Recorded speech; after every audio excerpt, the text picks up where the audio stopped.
Mis chers collègues, Estimados colegas, estimados asistentes, bueno, espero que ya funcione el sistema de interpretación. Si no es así, díganmelo. El canal número 5 es el canal español. Espero que se oiga bien el canal español. Buenos días desde la cabina francesa.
mis chers collègues, Estimados colegas, estimados asistentes, bueno, espero que ya funcione el sistema de interpretación. Si no es así, díganmelo. El canal número 5 es el canal español. Espero que se oiga bien el canal español. Buenos días desde la cabina francesa. Muy bien. Veo que funciona correctamente. Parece que sí que funciona. Perfecto. Bien, pues les deseo una muy cordial bienvenida a todos. Y me gustaría sobre todo desear una muy cordial bienvenida a todos los que asisten por primera vez a esta reunión. Muchísimas gracias, evidentemente, a la delegación española por la acogida tan buena y la gran calidad de la organización de esta sesión anual. Normalmente empezamos con algunas informaciones prácticas y indicaciones sobre la organización, pero les propongo cambiar un poquito el orden del día porque tenemos el gran honor de recibir aquí a la señora Nadia Calviño, que es primera vicepresidenta del Gobierno español y ministra de Asuntos Económicos y de la Transición Digital. Señora ministra, muchísimas gracias. Bienvenida.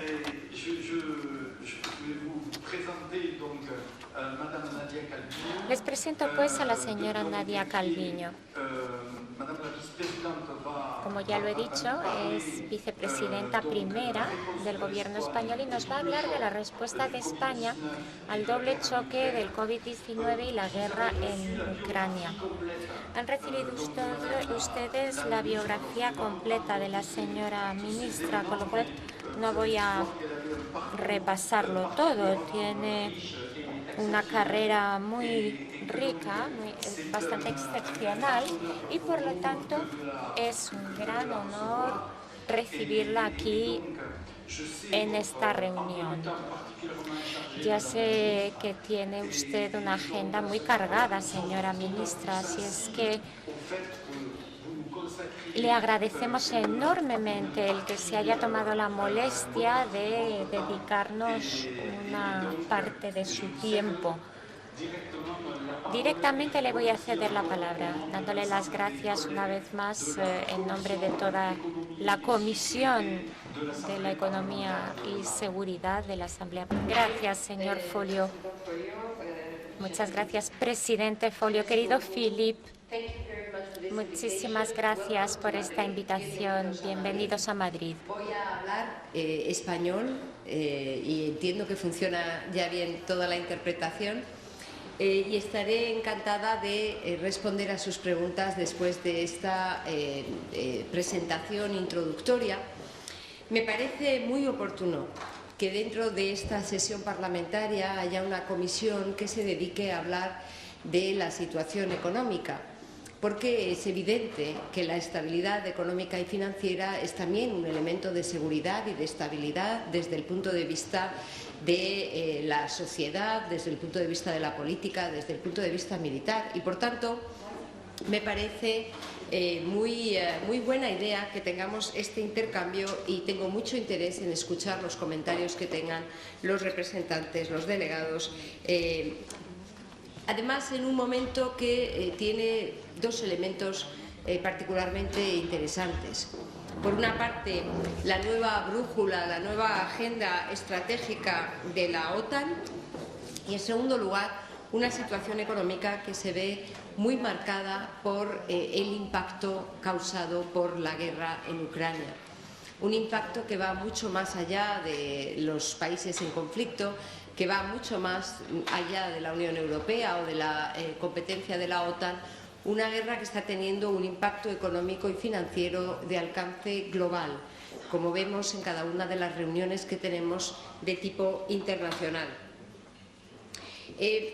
Para marcar un poco el terreno y a modo de introducción, voy a hablar de la situación económica española. Voy a explicar cómo veo yo la diferencia entre esta crisis y otras que hemos tenido en el pasado y tratar de extraer algunas lecciones o líneas generales de cara al futuro. Con respecto a la situación económica, es indudable que estamos en un momento de una altísima incertidumbre.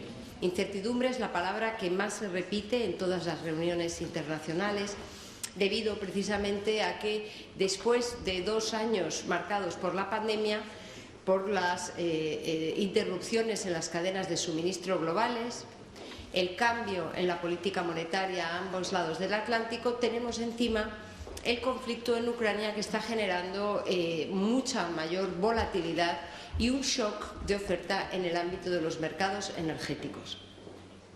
Esto está generando o está haciendo que todos los organismos prevean una ralentización del crecimiento económico y que la inflación esté afectando a buena parte de las economías occidentales. En este contexto complejo e incierto, la economía española sigue presentando un fuerte crecimiento, una intensa creación de empleo y, afortunadamente, hemos empezado ya a contener la inflación.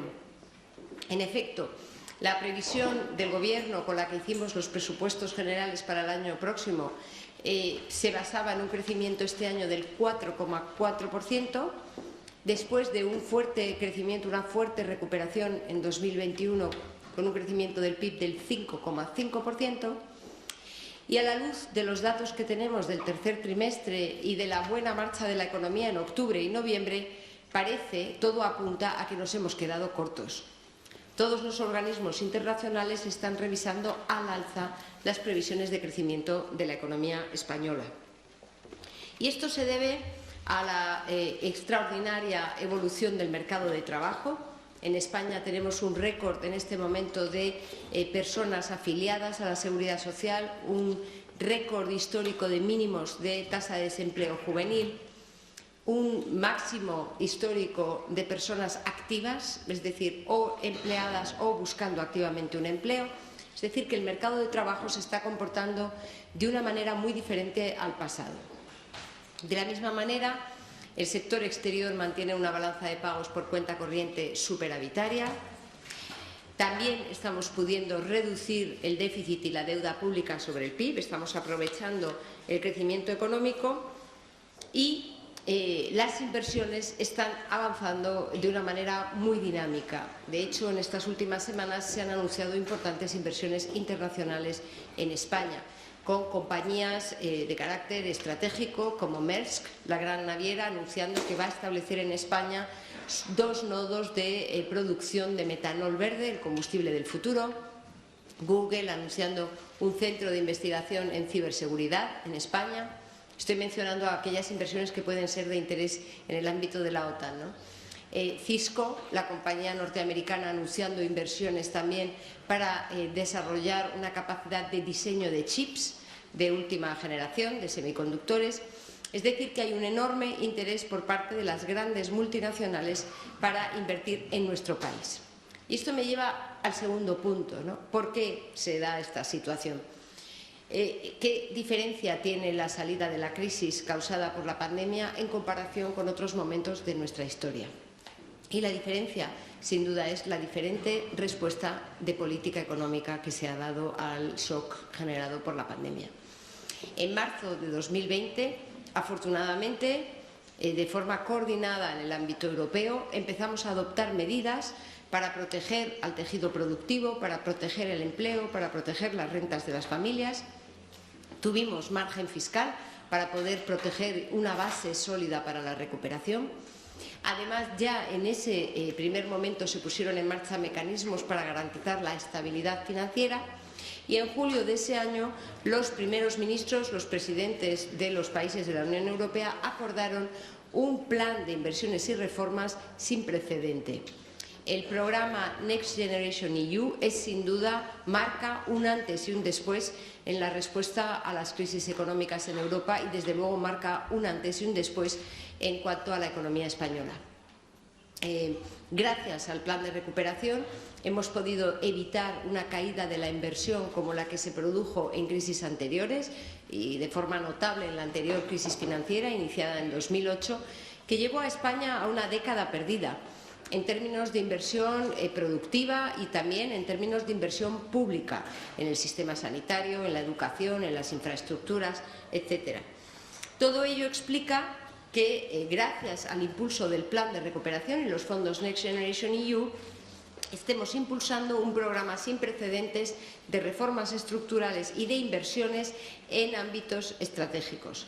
En este momento estamos trabajando en una fase 2 de este plan de recuperación que se va a centrar sobre todo en la autonomía estratégica.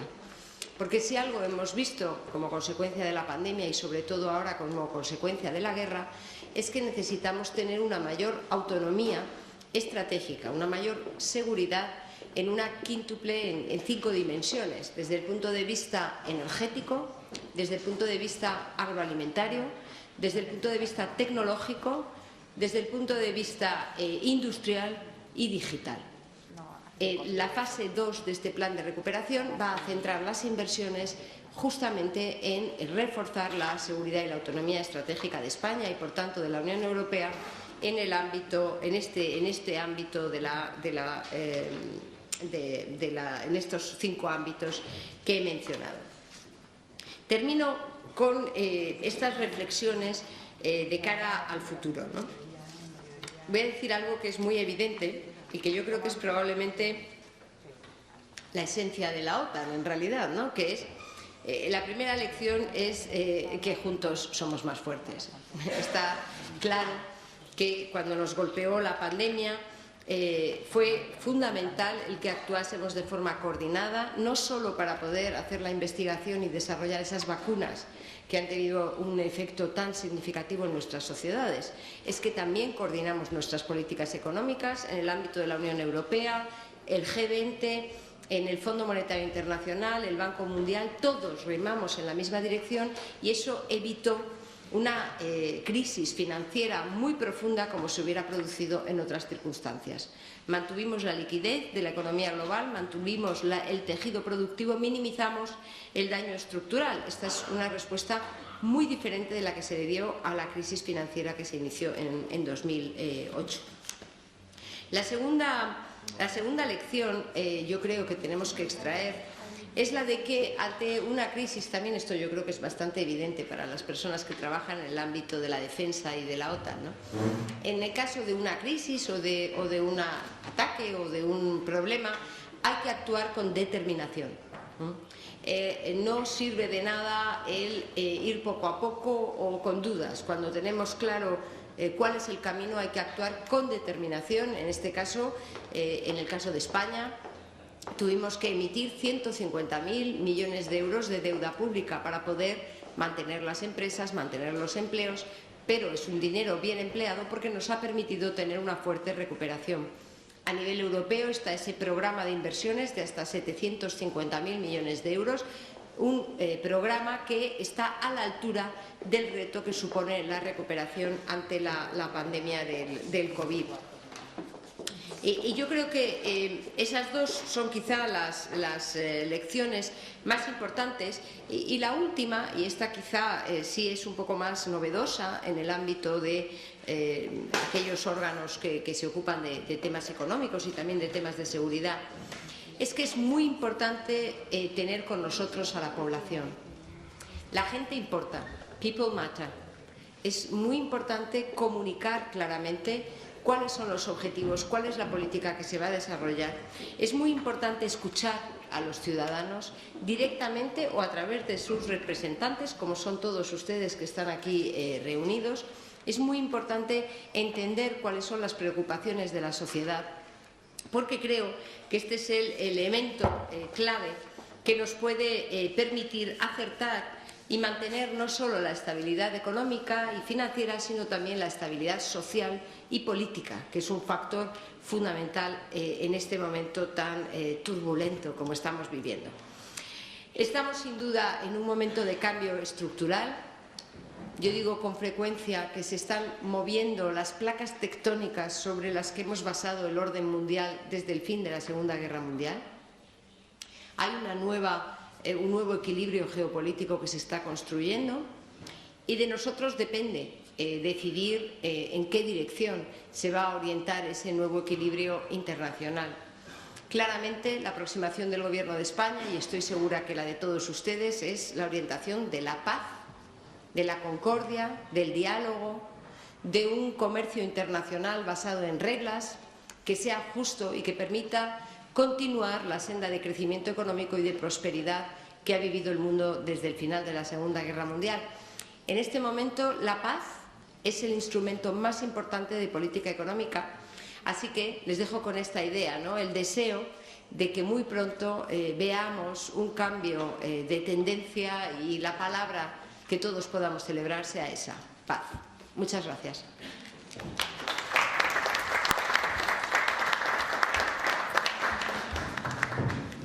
Muchas gracias, señora ministro, por usted intervención, que está muy interesante y con muchas información. Alors, je vais continuer en français parce que... Bueno, voy a seguir en francés porque va a ser bastante más fácil. Bueno, estaba diciendo que muchas gracias y ahora le cederé la palabra, creo, al público, a los asistentes. Si tienen ustedes alguna pregunta, les agradecería que levantasen la mano. ¿Sí?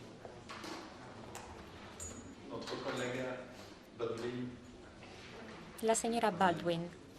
Gracias. Muchísimas gracias, Philip.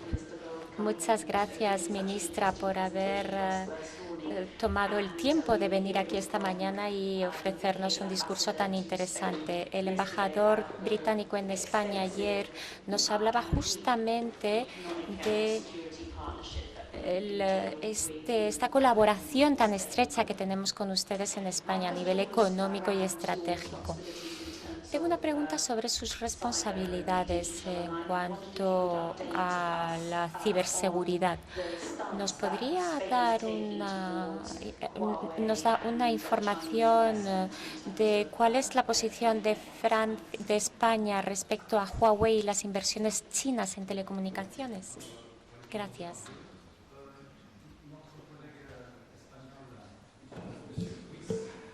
Buenos días, muchas gracias. En primer lugar, felicitar a la organización y agradecer a la vicepresidenta del Gobierno su aval a esta organización y a este evento que se ha organizado con tanto cariño.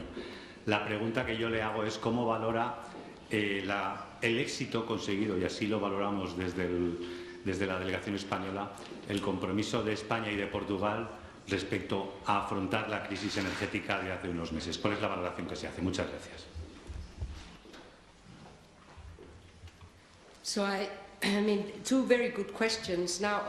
Son dos preguntas muy buenas. En primer lugar, sobre la primera pregunta, creo que algunos sí que le puedo responder. Vamos a dedicar 20.000 millones a sostener la digitalización de España, de la economía española. España está bien situada para este cambio tecnológico porque, como seguramente saben, tenemos la red de banda ancha más robusta de toda la Unión Europea.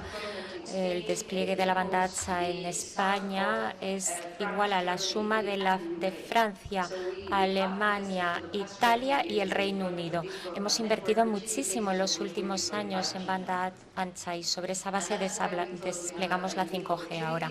Por eso me parece a mí que tenemos una oportunidad única con estas inversiones masivas para justamente apoyar la digitalización en tres ámbitos: las infraestructuras y la tecnología, la digitalización de la economía, sobre todo las pymes y la administración pública, y, en tercer lugar, los ciudadanos en competencias digitales, para asegurarnos de que todos tengan acceso a estas oportunidades en la nueva economía digital.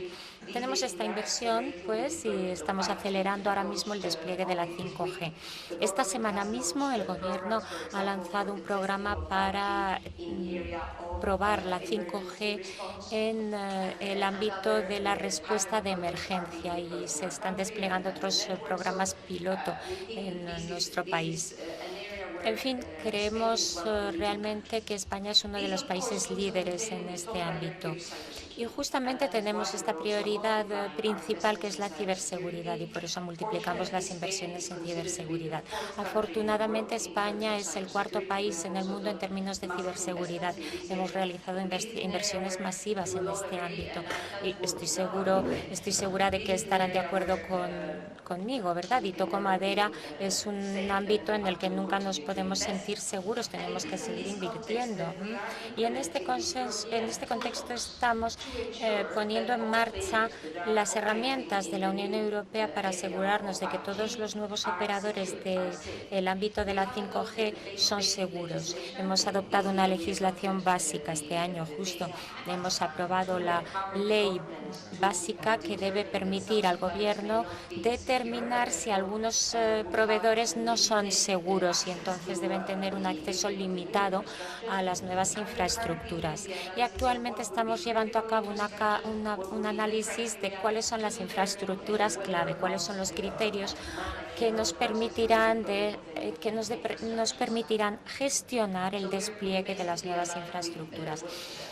Con lo cual nos alineamos con lo que otros grandes Estados miembros están haciendo actualmente. Muchas gracias por su pregunta. En efecto, una de las consecuencias más importantes de la guerra en Ucrania ha sido el shock de oferta generado en los mercados energéticos internacionales. Un shock que ha afectado muy directamente a la Unión Europea, ha afectado de forma diferente a los distintos Estados miembros. Todos somos conscientes de que hay países como Alemania o Italia que tenían una muy elevada dependencia del suministro de gas y petróleo y carbón ruso. Otros países como Portugal y España no tenemos esa dependencia. A lo largo de los años hemos diversificado nuestros suministros, no solo de gas por tubería, también tenemos en España aproximadamente 1/3 de la capacidad de regasificación de toda la Unión Europea. Además, tenemos una importante penetración de energías renovables, en torno al 50% de la energía generada en España y en Portugal es más o menos igual, un 50% es energía renovable. Y esto lo que nos permite es en este momento afrontar con mayor fortaleza el chantaje de Putin, por decirlo rápidamente, ¿no? Cuando empezó el alza de los precios de la energía, se trasladó automáticamente a los precios de la electricidad en España debido a la regulación y el funcionamiento de nuestros mercados eléctricos y desde el primer momento tratamos de establecer mecanismos que pudieran topar, que pudieran limitar el alza de los precios. Tardamos meses, pero finalmente conseguimos la autorización de la Comisión Europea para desacoplar el precio del mercado mayorista de electricidad en España de la evolución del precio del gas en los mercados internacionales. Esto explica que la península ibérica, Portugal y España estén teniendo los precios de la energía más bajos en el entorno europeo, que incluso el precio mayorista del gas en el mercado MIGAS sea inferior al TTF, el mercado de referencia en el norte de Europa, y que estemos teniendo, afortunadamente, ya una tendencia descendente de la inflación en nuestro país.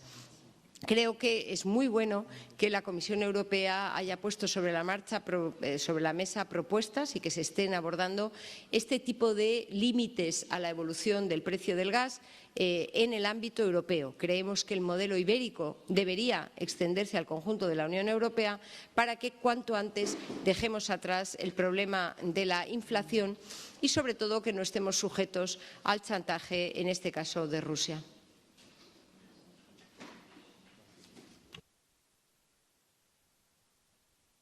Alors, deux autres demandes. Tengo dos personas más. El señor Alan Keynes del Reino Unido ha pedido la palabra. Muchas gracias, Philippe. Muchas gracias, ministra, por esta presentación tan impresionante. La verdad es que nos impresionan las proyecciones económicas, teniendo en cuenta el entorno con el déficit y la deuda. Dos preguntas. ¿Qué proporción de su presupuesto son ustedes capaces de invertir en defensa? Y es que me gustaría saber si la defensa forma parte de una parte significativa de la economía en España.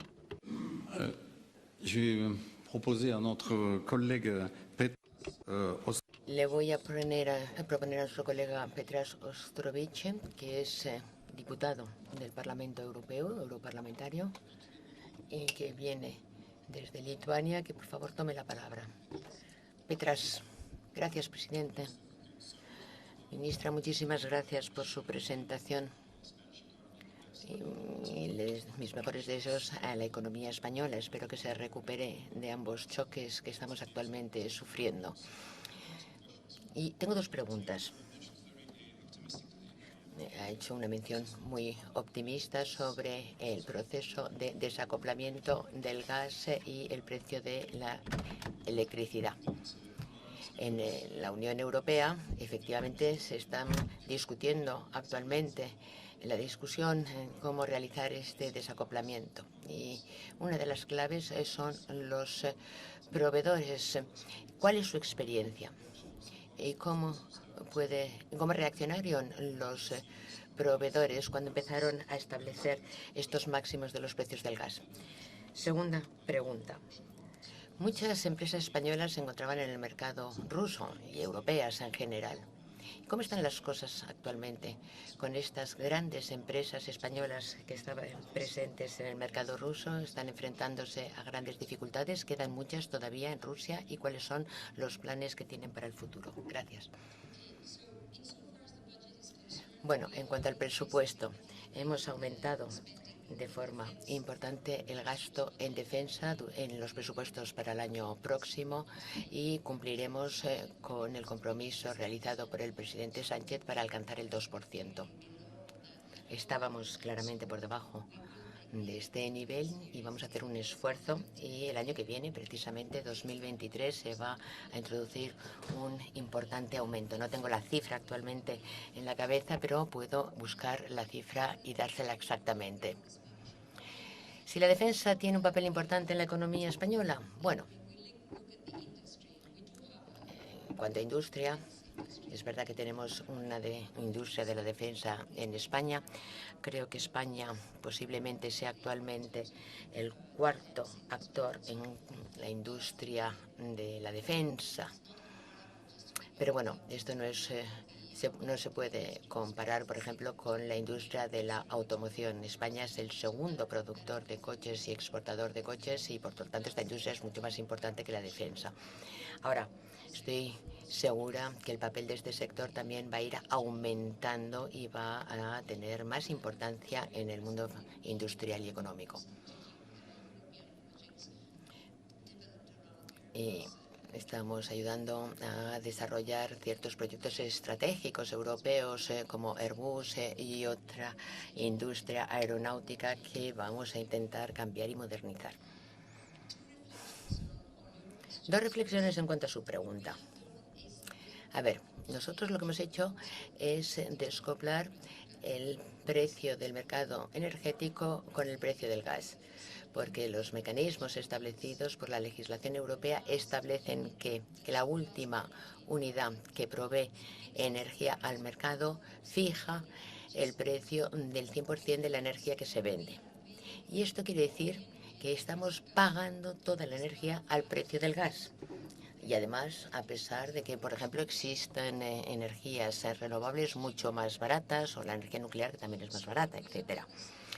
Con lo cual, lo que hemos decidido es pagaremos el precio del gas para la electricidad que se producen en centrales con combustible de gas, pero no 100% de la electricidad, tan solo esta parte de la electricidad. Y de esta forma, pues automáticamente el precio de la electricidad baja en el mercado mayorista.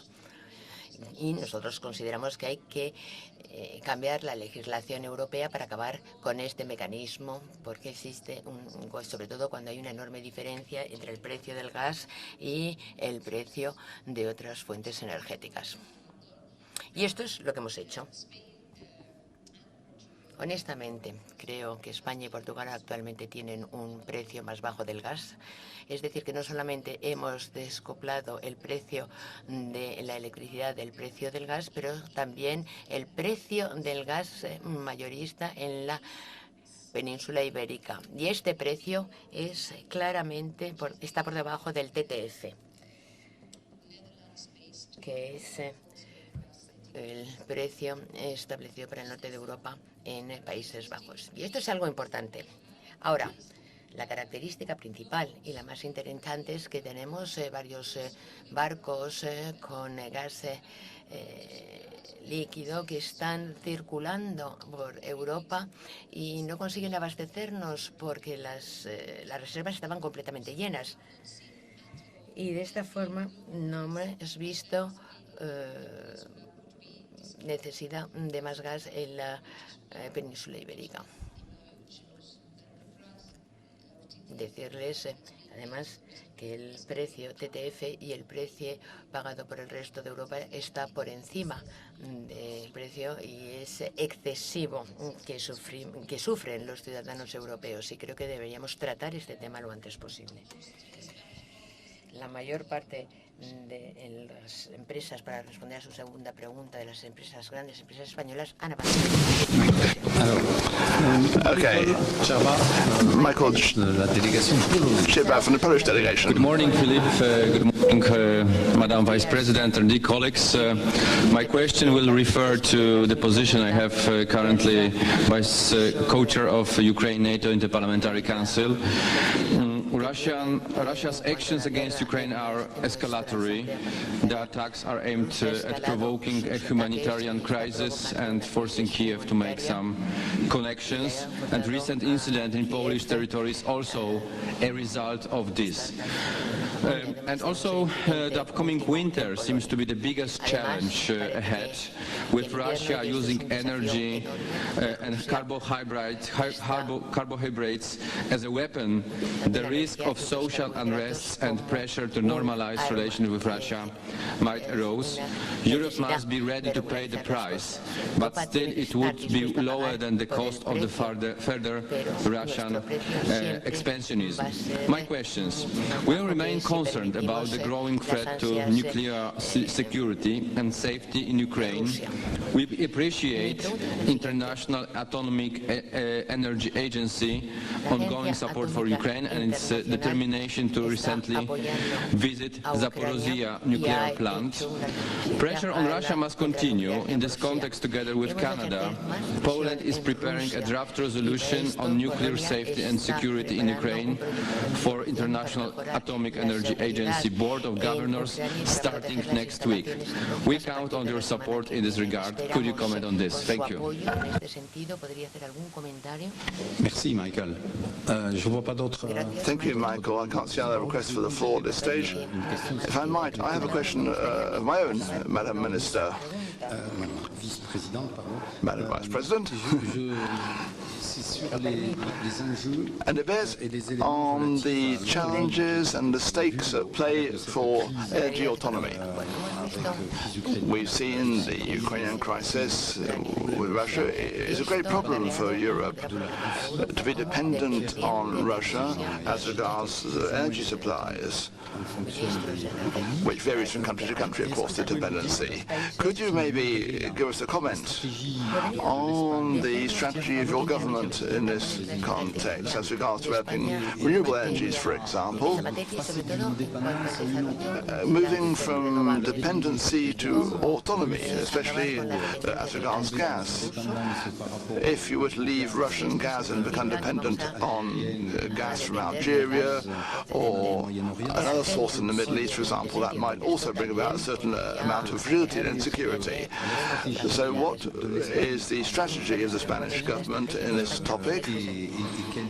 And what is the Spanish contribution to the European strategy in this same context as regards energy autonomy for the continent as a whole?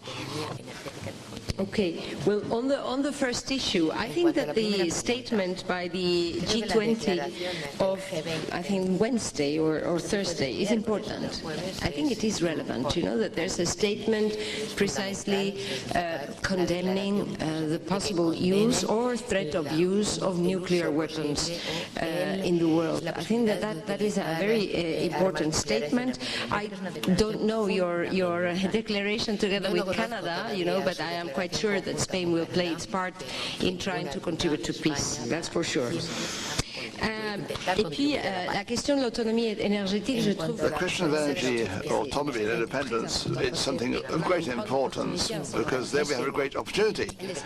Spain, as I said, and Portugal as well, we have 50% of electricity generation based on renewable sources currently. We have European funds, which for Spain enable us to unlock 160 billion euros investment between now and 2026. We're the most advanced country as regards deploying investment and structural reforms in this particular next generation EU context. What we're doing currently is the following. We're investing along a number of trends. First of all, accelerating the deployment of classic renewables, sun, wind, etc. Those of you who know Spain no doubt will see, as you can see today, we have quite a lot of sunshine in this country. And that, of course, makes us much more autonomous, strategically speaking, because we can use solar energy to a greater extent and wind energy as well. Second factor, investing investing in energy efficiency for buildings, the building stock, and consumption by households. Using solar panels, for example, is something which has accelerated and picked up a great deal of pace in Spain in the last few years, and we're currently endeavouring to have as much autonomy as possible as regards the consumption of households. Now, we're also investing in new technologies, green hydrogen, for example, and storage facilities. That's why, as I was saying earlier, that Spain has been chosen for this reason for the two strategic hubs to be placed for generating green methanol, because we've bet on green hydrogen and the new technologies and new green fuels which are currently arriving on the market internationally. And I think it's fair to say that Spain has the greatest number of projects underway as regards green hydrogen.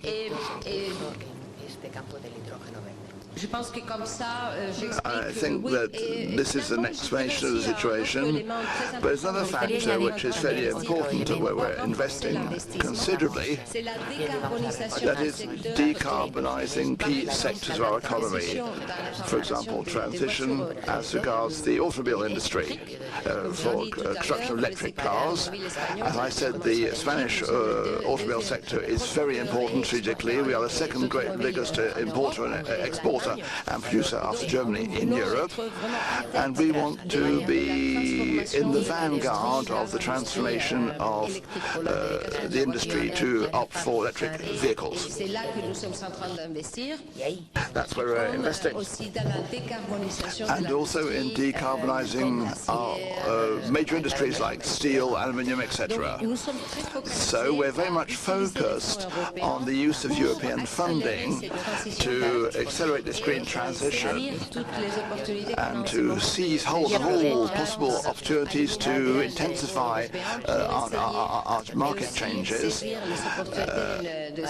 and take advantage of what's happening in Europe with this new technological transition and digital, green. These are two transitional fields where Spain is fairly well situated for the first time in our history, because in the past Spain has not always had the advantages, enabling it to be well placed as regards past industrial revolutions. This time we are very much at the forefront. Many thanks. I can't see another request for the floor at this juncture. So all I have to do now is have the honour and pleasure of thanking you, Madam Vice President, for your intervention, for the high quality of your words and the data you have put forward, and the very instructional nature of what you have told us this morning, which will enable us, in fact, to better appreciate the true role played by Spain in these critical moments in history. We're all aware, of course, that Spain is a major, important partner in the alliance, as in the European Union as well, and in that particular context, you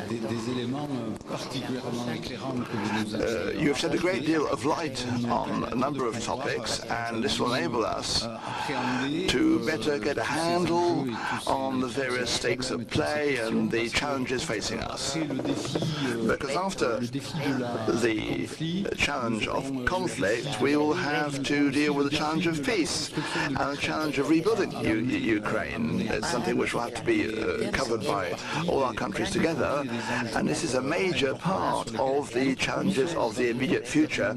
Our committee will be working on this specifically.